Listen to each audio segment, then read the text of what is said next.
Okay. Hello, everybody.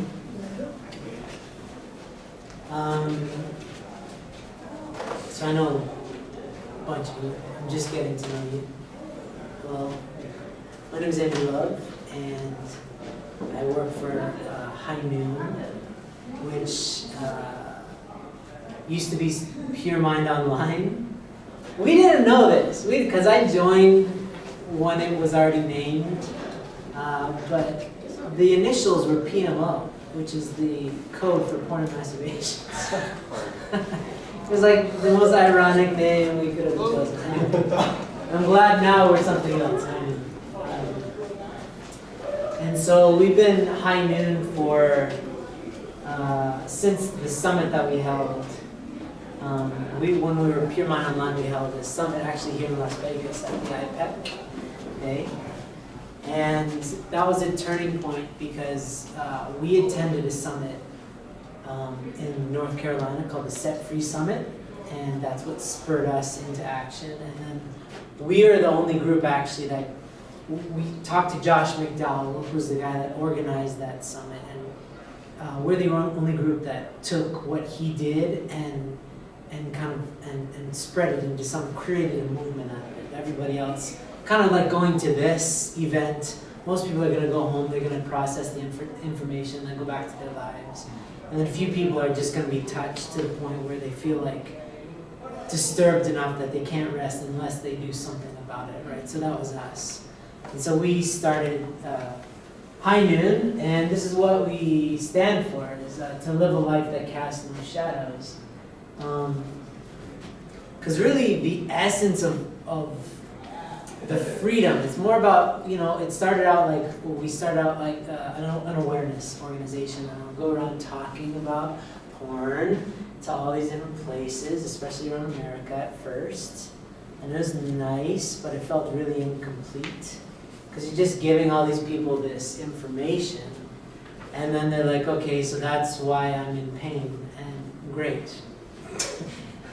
Thanks for telling me.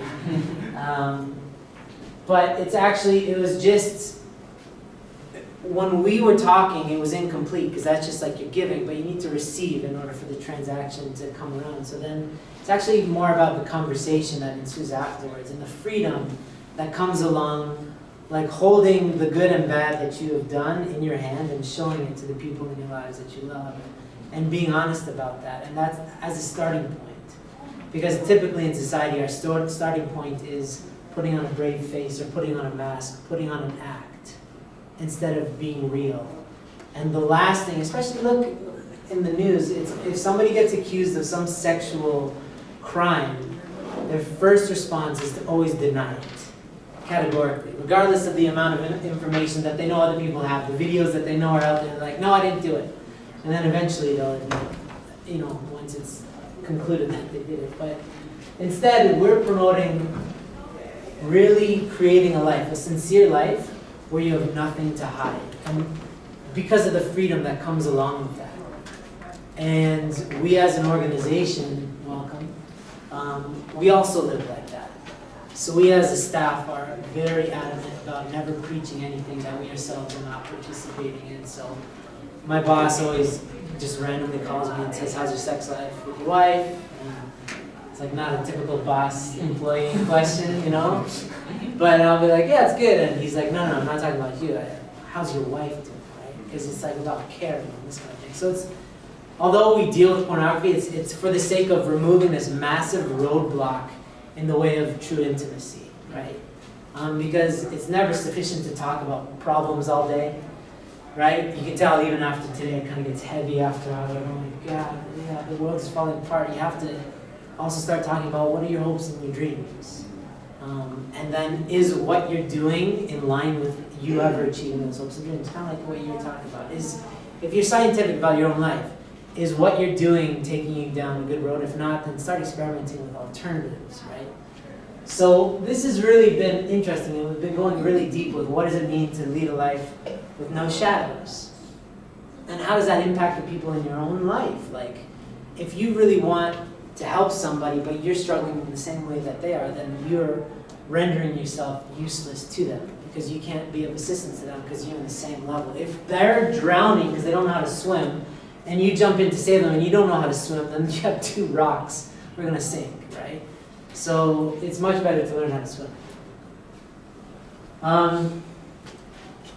So that's yeah, we basically really started by, hey, like I personally was like, I have kids, I have 3 sons, and I'm like, I can't really protect them from like avoiding porn in their whole lives. It's impossible. I mean, I know at some point they're going to see some sort of crazy crap that I can't control at some kid's party or whatever. But, and I don't want to, I've seen the result of like if you try to restrict kids too much, they just, it's like a pressure cooker situation, and then they just start piercing their brain, or I don't know, they'll do something, get a face tattoo or something. I don't want that. But what I did realize that the antidote is it does affect your psyche, it does affect your psychology if you see stuff that you shouldn't see, right? But if it's so prevalent, what you can do is you can help them come back to a good place. And if you are that kind of sanctuary, then they will always come back to you. If they know that they can trust that regardless of what they're going through, they can trust that you're going to give them love first. That's your starting point. That's your default mode, is love first. And that's only something that you can have access to if you are in a good place, right?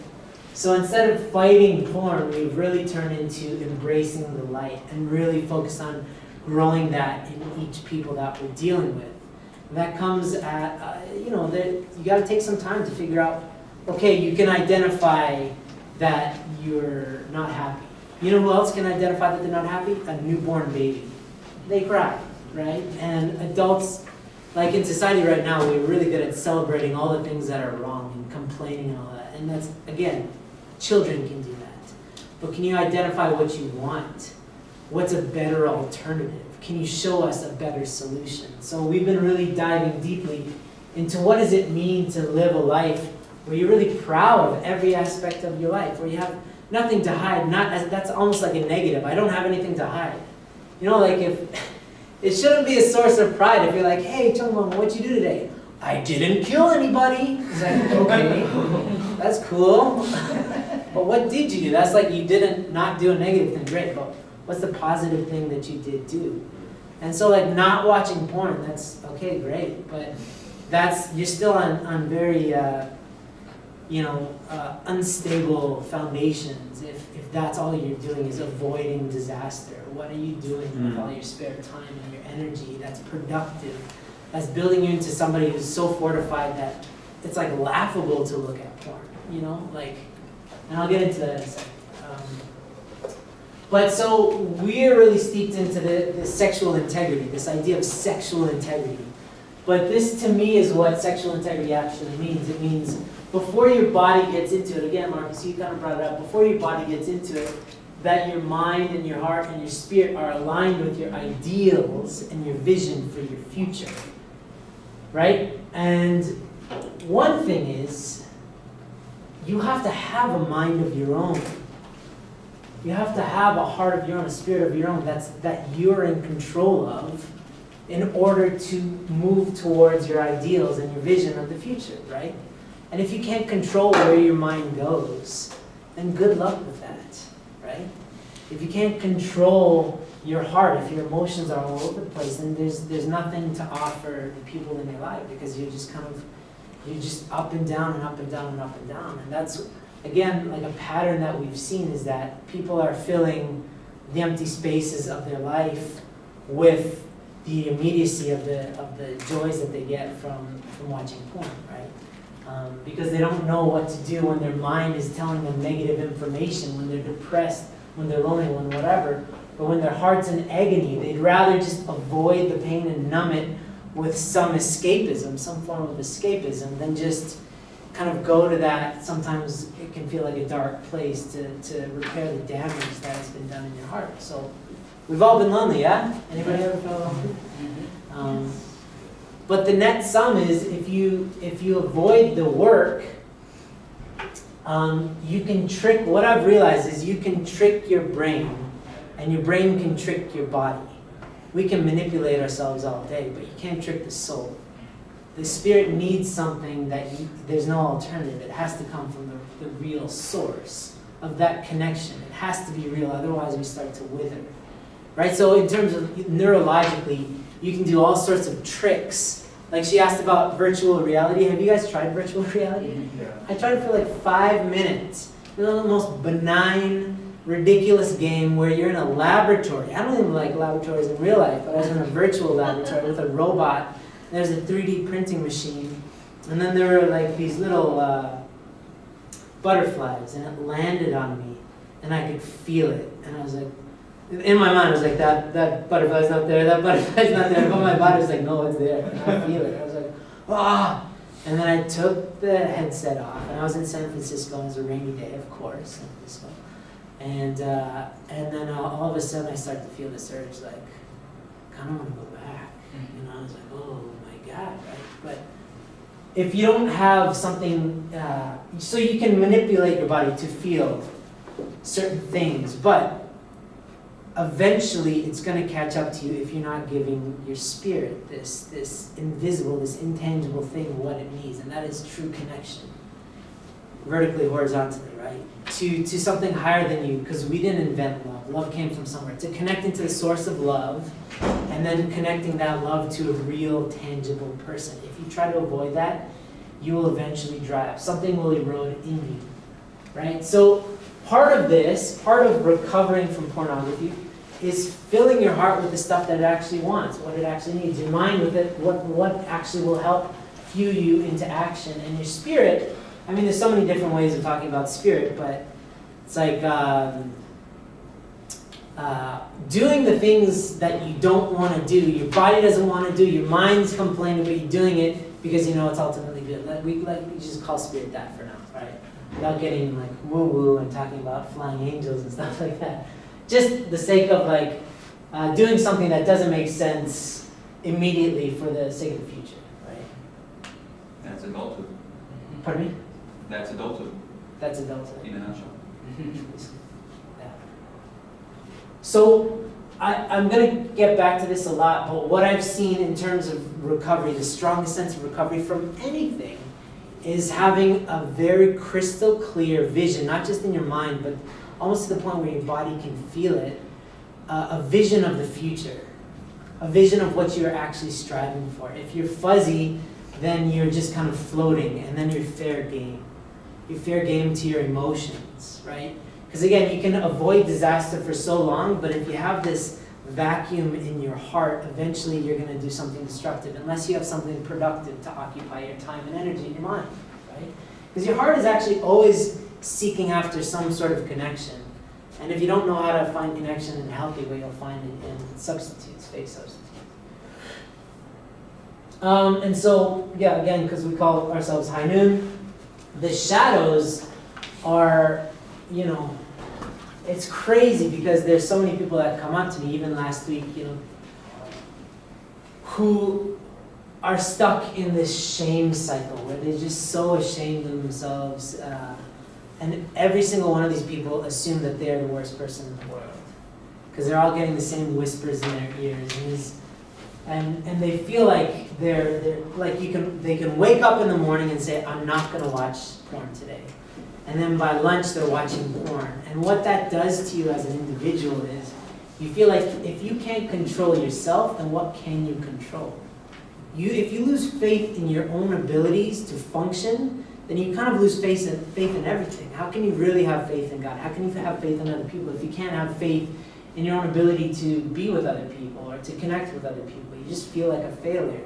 And the more that you focus on that, I've been studying the reticular activating system a little bit lately because it's so interesting that when you know, our minds have to process so much information that we start to get very selective about what we see and feel and hear. Yeah. What is reticular? Reticular? Yeah. So this is just a part of, it's at the back of your, the base of your brain. Okay. It's just a function of us for self-preservation because we can't be aware of everything at all times. So we have to select. And in the animal kingdom, it's like select, your focus has to be on like survival, right? But for us, we get to choose what we deem to be important, right? But the problem is we're sentient beings and we're very creative, and sometimes you can replay hell again and again, and so your focus is on how bad everything is, right? They've done studies where they'll like put money in someone's path, and a pessimist won't see the money. An optimist will see the money because they're not focused on the opportunity, they're focused on the problems, right?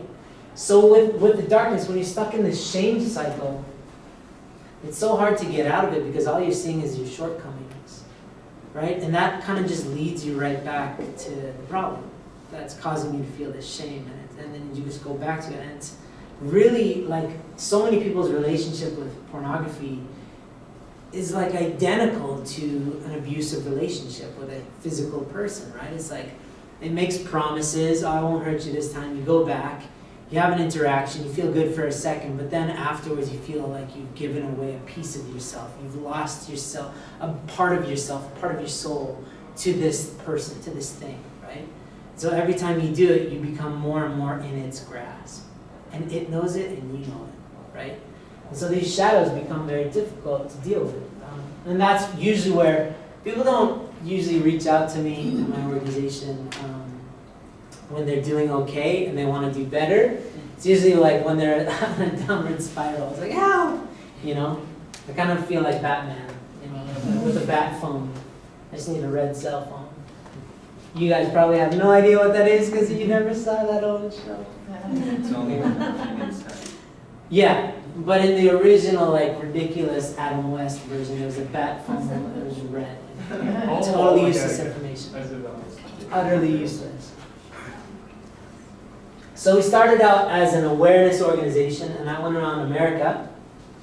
And then we kind of went to Asia, you know, and you know, when you start talking to people and opening up a conversation about something that nobody's talking about, it's amazing that they'll start telling you their deepest, darkest secrets, even though they've never told their parents, their friends, their family, anybody. And they've never even met you. They just saw you on a stage, but you represent the initiator of the conversation. You represent an opportunity for freedom. So we quickly realized that we better start coming up with solutions, right? So we got trained as mentors by this man named Michael Leahy, who himself is he's been on all these talk shows and all this stuff, and he had this thing called Brave Hearts. And so we trained under him to be mentors.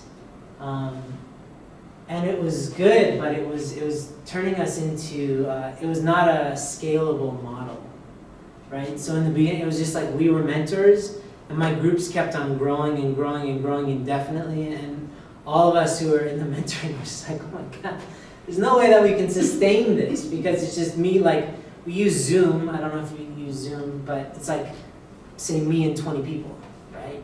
And then it was like, you know, I'd be traveling with my family in the car and doing multiple Zoom calls in the car, and I'm like, okay, close your ears, kids, and, you know, it was not sustainable.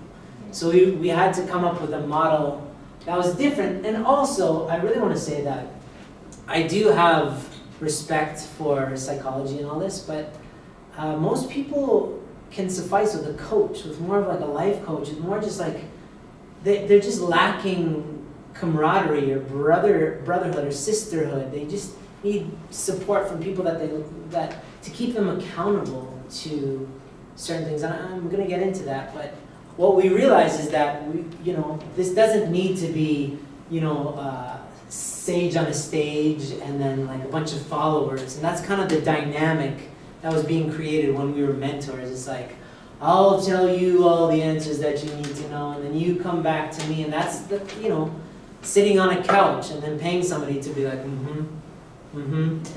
here's some drugs. Let me write a prescription. Again, for some people it's okay, but I also just feel like people get addicted to that in a sense, right? That sense of, oh, this person can take care of me.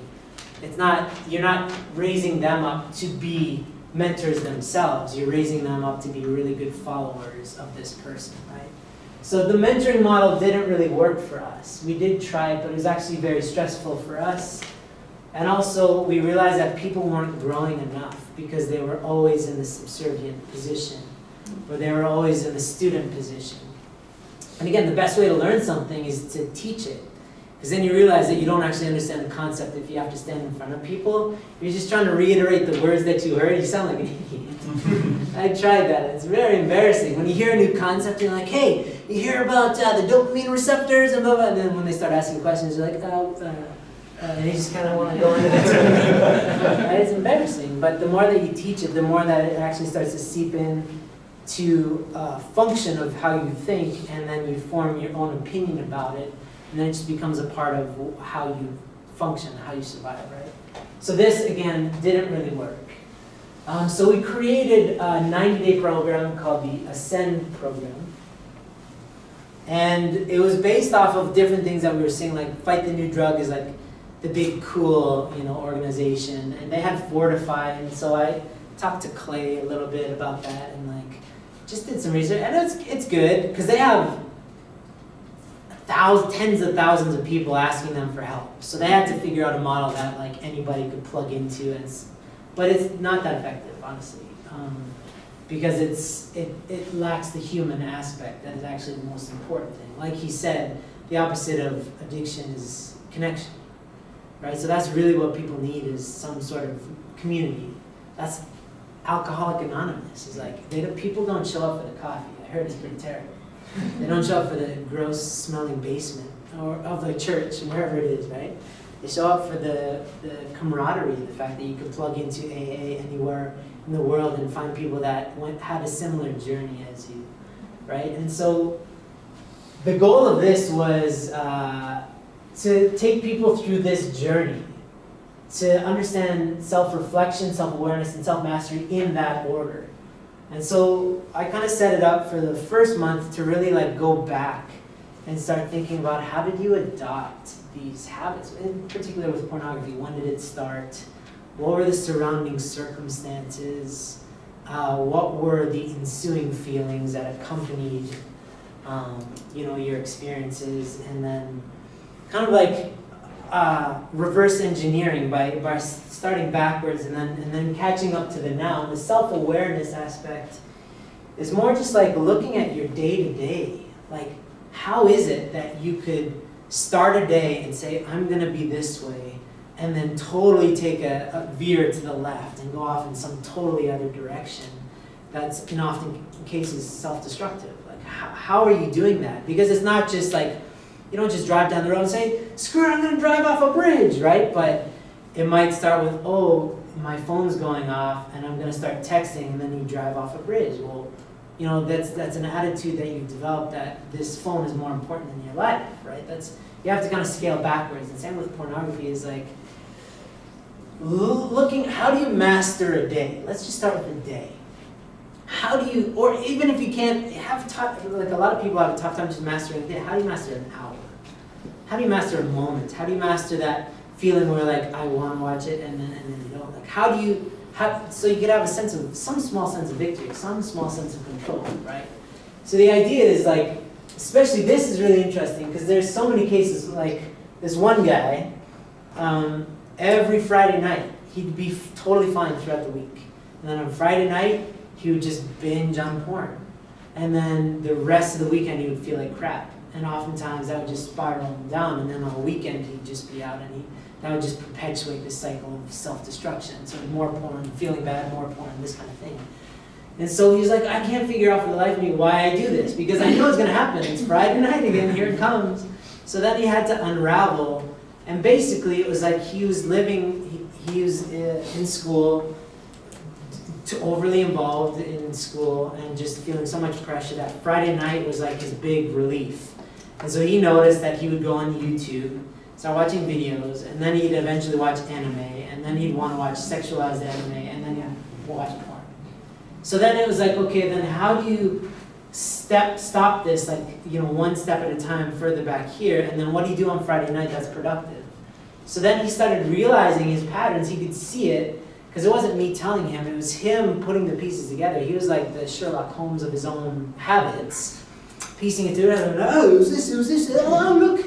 And then he could discover, okay, then at this point, if it starts here, because it didn't start on Friday night, it started Thursday night. What did he do all Thursday? Because he's kind of preparation. He's preparing, a week almost for that Friday night. So at what point do you start to really prepare and create an alternative to self-destruction?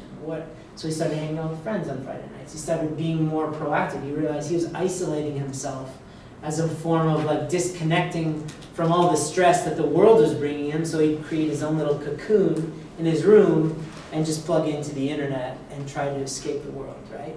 So instead, why not build a healthy relationship with the world instead of trying to run away? So he figured it out, right? But it was a process of self-awareness. And then that leads to self-mastery. Again, that's more just like really anticipating the future. Again, having a strong vision. I can't say it enough because a lot of people don't take it seriously. And I just did a 21-day challenge with a bunch of people. And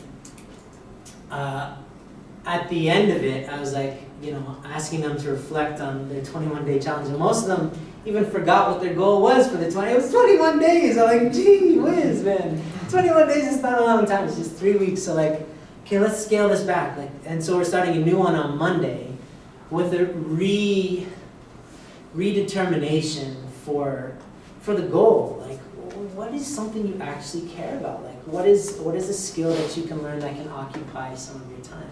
Because there's this concept, I don't know if you know, it's called sexual transmutation. I don't know if it's the origin, but the earliest I heard about it was actually from the book Think and Grow Rich, which is like 100 years old, right? Napoleon Hill. And it's the idea that, sexuality is a life-giving force. It's a really important energy. And instead of trying to bottle it up, and instead of what porn is, which is just throwing it away, you don't get anything back. You're losing energy by giving away because it's not reciprocated in any way. You're losing power, you're losing clarity. Mentally, spiritually, you become very fuzzy and unclear, cloudy. How do you give life to something with that energy? And that could be a business, that could be starting a group on school, but it's like giving life to something tangible that you can really care about and give, and that's using that energy for good. So that's really what self-mastery is like how to reorient your energy so that you're really occupied on all levels, mind, spirit, heart, body, in a way that you really care about, and give birth to something that you love. And that's really exciting. So it has been happening quite a bit. But again, if people don't have goals, I just see them falling back to the same routines because they don't have strong enough motivation to say no in the moment.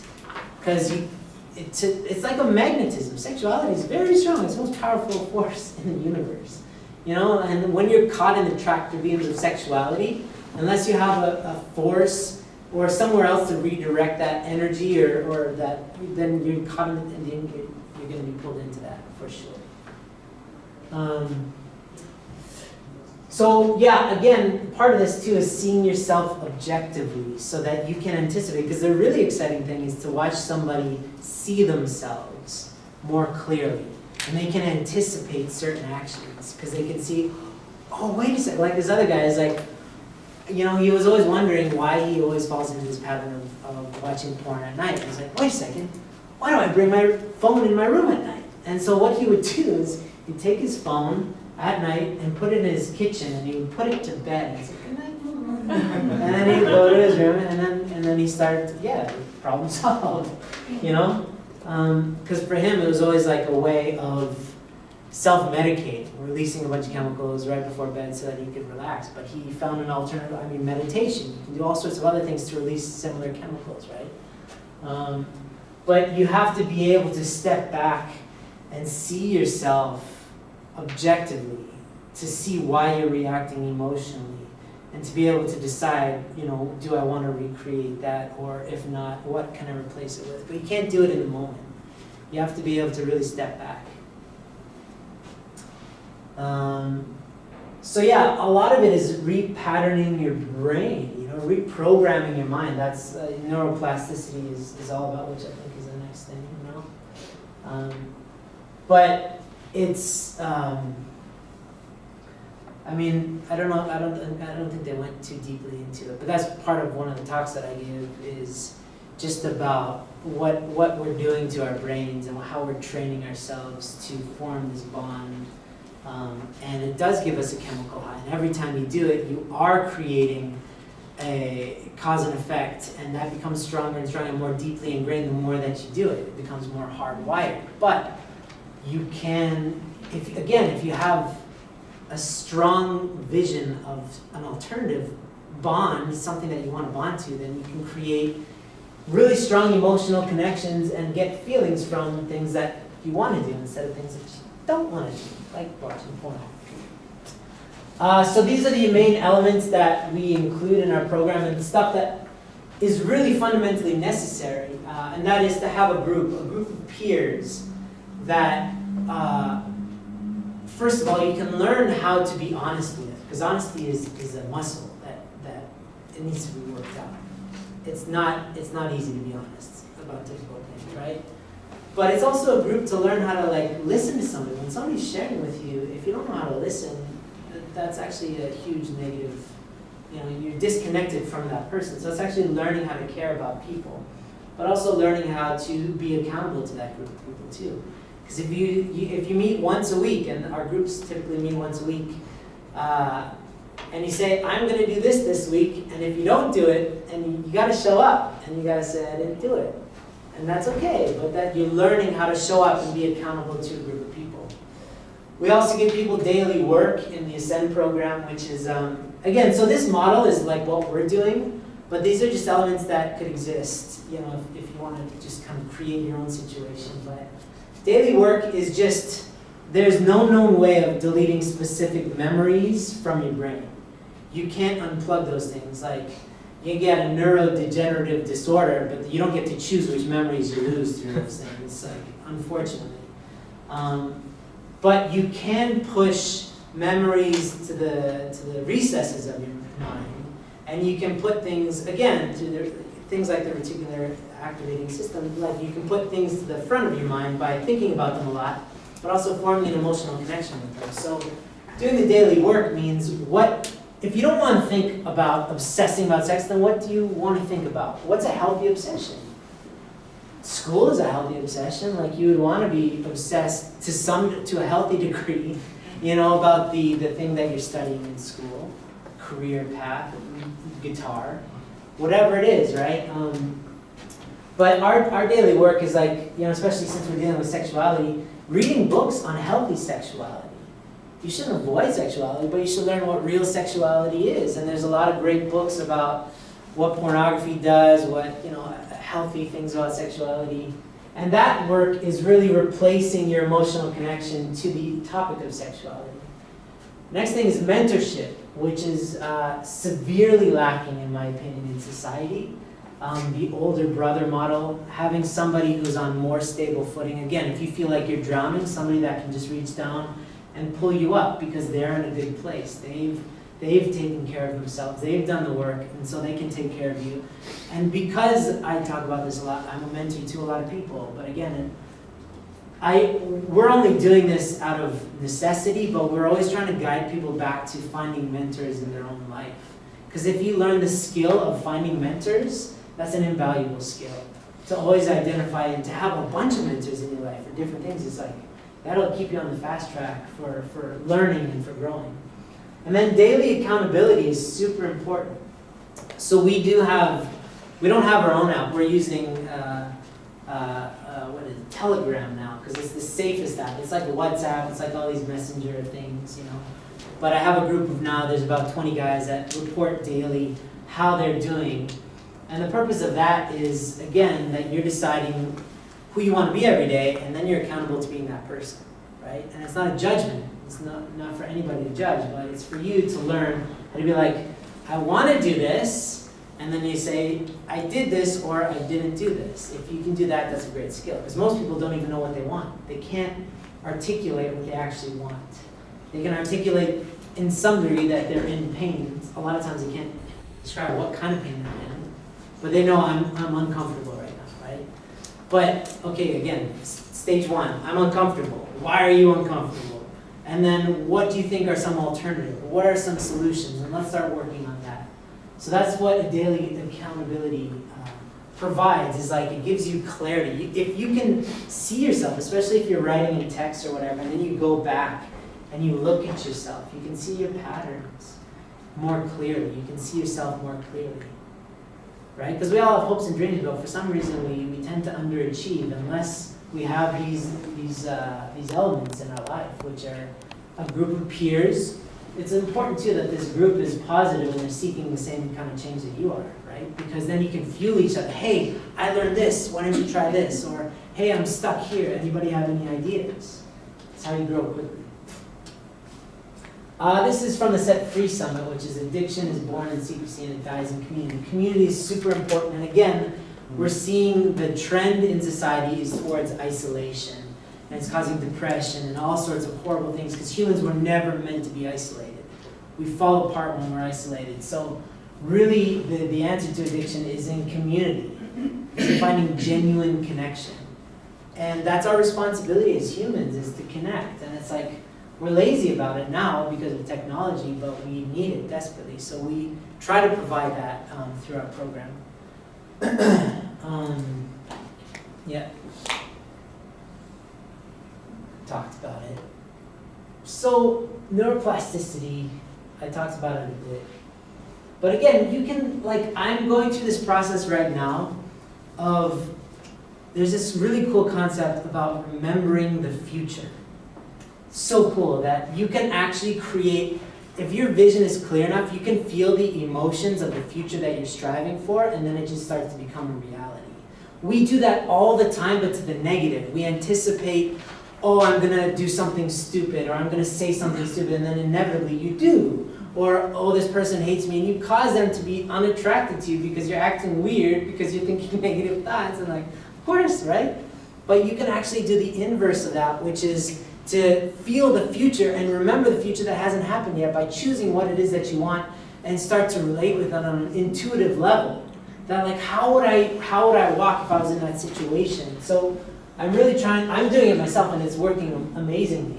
And then epigenetics is really cool, and there's like a whole study, but field of study, but like you can upregulate and downregulate certain genetics to your choosing, to your customization. So you can disempower corrosive genetics, mentally, physically. Like if you have an ailment, you can actually disempower those genetics, and you can empower other genetics, right?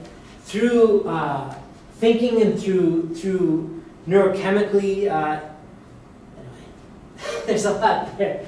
But essentially you can customize your experience on this planet. Absolutely, we have that power. We have that power as, in my opinion, children of God, right? If you don't believe in that, whatever. But you can say that we're definitely the highest form of creation because we can impart wisdom to the next generation. We can do all sorts of other things that other animals can't. But if you really start to get into what science is proving, it's like whatever kind of life you want, if you're intentional enough, and if you spend enough time creating that reality in your mind and feeling it in your body, and then it just becomes your reality. But if you don't take that time, then you will passively accept whatever life gives you, and you will always be the recipient instead of the creator, right? And that's where most people are at, and that's why when they pull out their phones, they're a slave to their phone because they just do whatever their phone tells them, and they feel whatever their phone makes them feel. And I realized that even after doing all this work, like about Facebook and all that, so I'm like, why do I even go on this? Like, even last night, I was about to look on Instagram, I was like, I don't want anything that Instagram has to offer. Well, like, why is it? And then I just put my phone away. And I read a book. I was like, wait a second, books exist? Crazy. I read one chapter, and I was like, I just read a chapter of a book made out of paper. So, mentorship versus accountability, I don't really have time. Because I kind of touched on that.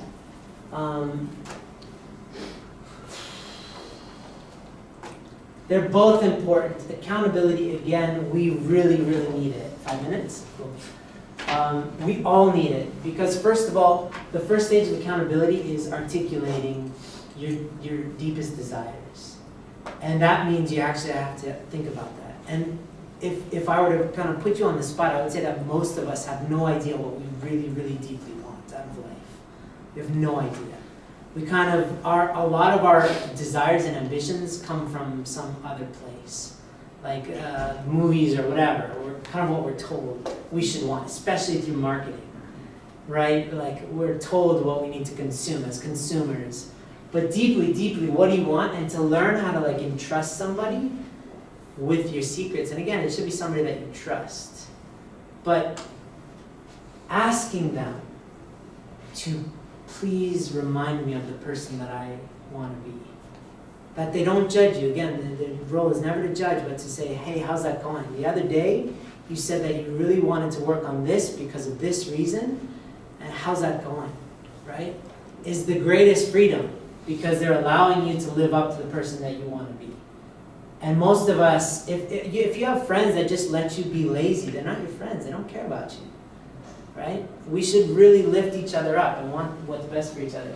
Mentorship is more like modeling, really being there, being an example. And we do need examples. And the quickest way to grow is to have a mentor and to be a mentor to somebody. And if you're in there, then everything you learn you can pass on. And also when you start speaking to somebody, like I said, you might realize you don't know what you're talking about. But also, you also end up, when you're telling somebody advice, you're like, man, I should listen to this advice, right? And so will always grow so much. So we always ask that people are, our mentors and also have mentors. Again, yeah, in order to give somebody your mind, your heart, your spirit, and eventually your body, you need to have a mind and a heart and a spirit that's within your realm of control. Otherwise, you're giving them a deficit. You're giving them your baggage, right? This is a concept I call becoming Goliath. It's like the story of David and Goliath, but the point is that everybody in that story believed that it was this little weenie guy against this big monster guy, right? That's the story. But realistically, in the story, David, the little weenie guy, had already beat up monsters prior. He had already defended his flock because he had strong motivation. These lions and tigers and bears are not going to eat my sheep, so he already defended them. So he looked at this guy's like, I've taken down bigger monsters with bigger claws. And that's what actually the process is of recovering from porn addiction is you can't fight your addiction if your addiction is this monster. Because you'll try, but it'll just swat you away. And I've seen people attempt, I'll take care of it myself, and they always get swatted away. And I can see the defeat in their eyes. And if you try too many times, that light goes out, and you stop believing in yourself. But the process is you're taking away the power from the monster the more that you realize the power that you have. So it's like little by little recognizing your authority by proving it to yourself that, wait a second, I can control this. Because when that voice comes out and says, you're not strong, you say, no. I was able to do this. Even if you're at a low point, you're like, I did this before. Because I've seen people recover and then slip and fall hard, but they can always go back to the fact that, wait, I did this before, so I can at least do that again, right? So that really comes from a deep feeling of, I can control myself. And so it's like, again, can you control yourself for an hour? Can you and then expand that. And again, so a lot of people ask what our success rate is. And it really depends on, what's a gym success rate? It's like, well, how serious are the people that join the gym? Because if it's like the crowd that joins January 1st, it would be pretty miserable, right? I would say the best our recovery rate is, like the demographic, is the demographic that's about to get into a serious relationship. If they're engaged, or if they have some serious incentive because there's somebody that they really identify, wow, I want to be a better man for this person or woman for this person, then all of a sudden they get very serious about their recovery because that vision is three-dimensional in a person. Does that make sense? It's a real person. It's like, I don't want to bring my crap into this person's life. So then it becomes real. But if you're able to kind of understand what that would look like without a physical person, then you can still get the same results. It's just harder because it's a little bit more abstract in people's minds unless it's a real person, right? But also if you're already in a marriage too. So yeah, with this, it's like, learning which muscle group in this analogy is like learning, which area of your life needs work. And for some people, they go to porn because they lack social communication. Okay, like the whole breakout's done? Oh, yeah. Okay, Darn well, it. get out. It's basically 10 minutes and Before Over we there? wanna gather back. Okay, So you I can really wrap wanted you up. guys to ask questions, but I talked too long, sorry. The gym buddy is really important. Like, again, it's about connection. It's about connection. The only porn, honestly, has done humanity a favor in that it brought to light this conversation that nobody was having about a dysfunctional relationship with sexuality. And now it's so brazenly apparent that we can't avoid it. But that's allowing us to have deeper conversations than we've ever had before. Like, I have such deep conversations with young people, sometimes first time, again, they've never, had this conversation with anyone. They just come up to me and like, I've been watching porn since this age and this age, and I just feel so connected to them, right? And otherwise, it's like, hey, how you doing? Oh, I'm great, nice shoes, nice face. But it's like, it goes from 0 to, hey, when I'm alone, I cry because I feel so lonely, and then I watch porn, and then I feel even worse, and then I say, hey, let's talk. I'm here for you. And it's so nice that I've put in the work so that I can be able to help them, right? And so having a gym buddy is really important. Having a coach is super important. But again, to be scientific is also really important, to figure out what are alternative ways of your, to use your time and your energy. I had some resources too. These are cool resources.